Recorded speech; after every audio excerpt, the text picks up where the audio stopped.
Hi everyone, welcome back to my channel. ಇವತ್ತೊಂದು breakfast ರೆಸಿಪಿಯನ್ನು share ಮಾಡ್ತಾ ಇದ್ದೀನಿ.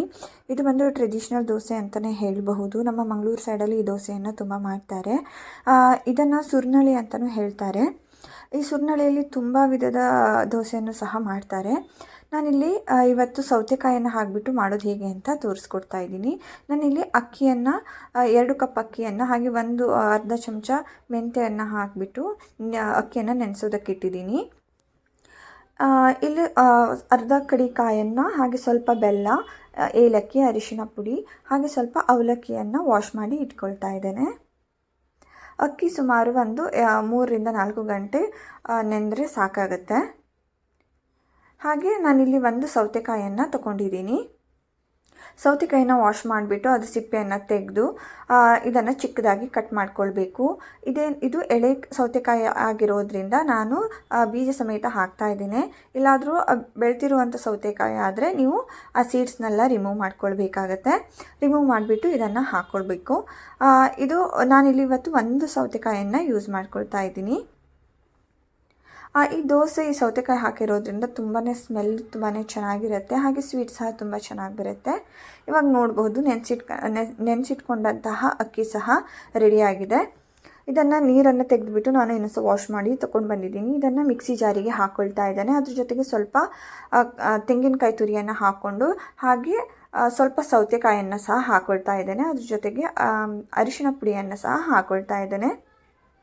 ಹಾಗೆ ಸ್ವಲ್ಪ ನೀರನ್ನು ಹಾಕ್ಕೊಂಡು ಇದನ್ನು ನುಣ್ಣಗೆ ರುಬ್ಕೊಂಡು ಬರಬೇಕು. ರುಬ್ಕೊಂಡು ಬಂದಂತಹ ಬ್ಯಾಟರನ್ನು ನಾನು ಒಂದು ಪಾತ್ರೆಗೆ ಹಾಕ್ಕೊಳ್ತಾ ಇದ್ದೇನೆ. ಹಾಗೆ ಸೆಕೆಂಡ್ ಬ್ಯಾಚಿಗೆ ಸಹ ನಾನು ಅಕ್ಕಿ ಸೌತೆಕಾಯನ್ನು ಹಾಕ್ಕೊಂಡಿದ್ದೀನಿ. ಹಾಗೆ ಸ್ವಲ್ಪ ತೆಂಗಿನಕಾಯಿ ತುರಿಯನ್ನು ಸಹ ಹಾಕ್ಕೊಂಡಿದ್ದೀನಿ. ಬೆಲ್ಲವನ್ನು ಲಾಸ್ಟಿಗೆ ಅರ್ದು ತೆಗಿಬೇಕು.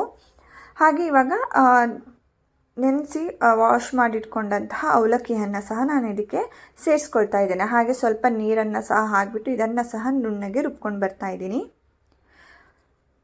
ಇವಾಗ ಲಾಸ್ಟಿಗೆ ನಾನು ಸ್ವಲ್ಪ ಹಿಟ್ಟನ್ನು ಇಟ್ಕೊಂಡಿದ್ದೀನಿ. ಹಾಗೆ ಬೆಲ್ಲವನ್ನು ಹಾಕ್ಕೊಳ್ತಾ ಇದ್ದೀನಿ. ಬೆಲ್ಲವನ್ನು ಸಹ ಹರ್ಕೊಂಡು ಬಂದು ನಾನು ಈ ದೋಸೆ ಹಿಟ್ಟಿಗೆ ಹಾಕಿ ಮಿಕ್ಸ್ ಮಾಡ್ಕೊಳ್ತಾ ಇದ್ದೇನೆ. ಇದನ್ನು ಓವರ್ ನೈಟ್ ನೀವು ಹೀಗೆ ಬಿಡಬೇಕು. ನಿಮಗೆ ಬೆಲ್ಲ ಸ್ವಲ್ಪ ಬೇಕು, ಇಲ್ಲ ಬೆಲ್ಲ ಹಾಕೋದು ಬೇಡ ಅಂತ ಅನಿಸಿದರೆ ಅದನ್ನು ಸಹ ಸ್ಕಿಪ್ ಮಾಡಬಹುದು. ಹಾಗೆ ನಾನು ಇದನ್ನು ಓವರ್ ನೈಟು ಮುಚ್ಚಿಟ್ಟಿದ್ದೆ. ನೋಡ್ಬೋದು, ಇದು ನೆಕ್ಸ್ಟ್ ಡೇ ಮಾರ್ನಿಂಗು ದೋಸೆ ಹಿಟ್ಟು ರೆಡಿಯಾಗಿದೆ. ಇದಕ್ಕೆ ಇವಾಗ ಸ್ವಲ್ಪ ರುಚಿಗೆ ತಕ್ಕಷ್ಟು ಉಪ್ಪನ್ನು ಹಾಕ್ಕೊಂಡ್ಬಿಟ್ಟು ದೋಸೆ ತೆಗೆದ್ರೆ ಈ ಸುರ್ನಳಿ ಏನು ದೋಸೆ ಇದೆ, ಈ ಸುರ್ನಳಿ ದೋಸೆ ರೆಡಿಯಾಗುತ್ತೆ. ನೀವು ಈ ಸೌತೆಕಾಯಿ ಯೂಸ್ ಮಾಡುವಲ್ಲಿ ಮಂಗಳೂರು ಸೌತೆಕಾಯಿಯನ್ನು ಸಹ ಯೂಸ್ ಮಾಡ್ಬೋದು, ಇಲ್ಲ ಹಾಗೆ ಸಹ ಸೌತೆಕಾಯಿ ಇಲ್ಲ ಅಂದರೆ ಹಾಗೆ ಸಹ ಮಾಡ್ಬೋದು. ಬೆಲ್ಲ ಸಹ ಇದಕ್ಕೆ ಆಪ್ಷನಲ್ಲು. ಮಕ್ಕಳಿದ್ರೆ ಸ್ವಲ್ಪ ಬೆಲ್ಲ ಎಲ್ಲ ಹಾಕಿದ್ರೆ ತುಂಬ ಚೆನ್ನಾಗಿ ತಿಂತಾರೆ. ಹಾಗೆ ಅರಿಶಿನ ಹಾಕೋದು ಸಹ ಕಲರ್ ತುಂಬ ಚೆನ್ನಾಗಿ ಬರುತ್ತೆ ಅಂತ. ನಾನಿಲ್ಲಿ ದೋಸೆ ತವಾವನ್ನು ಬಿಸಿ ಮಾಡಿಕೊಂಡು ದೋಸೆಯನ್ನು ಎಳೆದಿದ್ದೇನೆ. ಹಾಗೆ ಮೇಲ್ಗಡೆ ಸ್ವಲ್ಪ ಎಣ್ಣೆಯನ್ನು ಹಾಕಿಬಿಟ್ಟು ಇದನ್ನು ಮುಚ್ಚಿಡಬೇಕು. ಇದನ್ನು ಒಂದೇ ಕಡೆಗೆ ಬೇಯಿಸಬೇಕು. ಇದನ್ನು ದೋಸೆಯನ್ನು ತಿರುಚಿ ಹಾಕೋದು ಬೇಡ.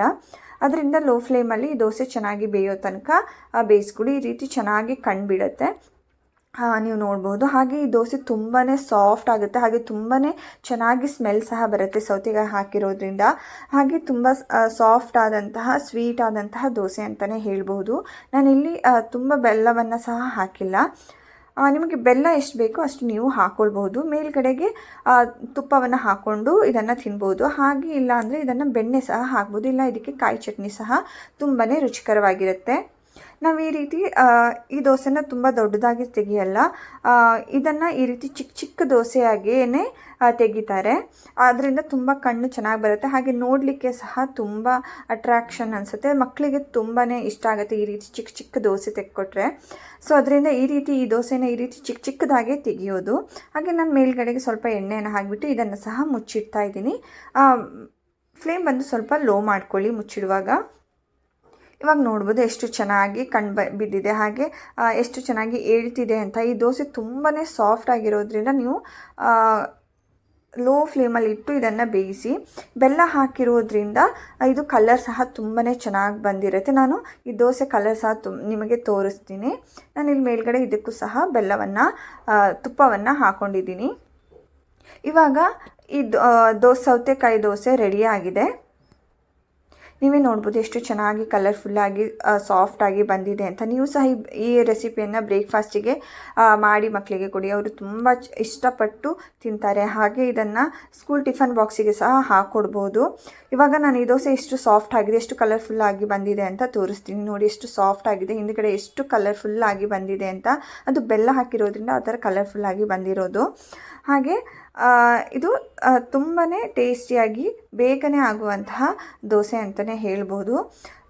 ಇವಾಗ ಈ ದೋಸೆ ರೆಡಿಯಾಗಿದೆ. Thank you for watching. Please subscribe to my channel. Thank you.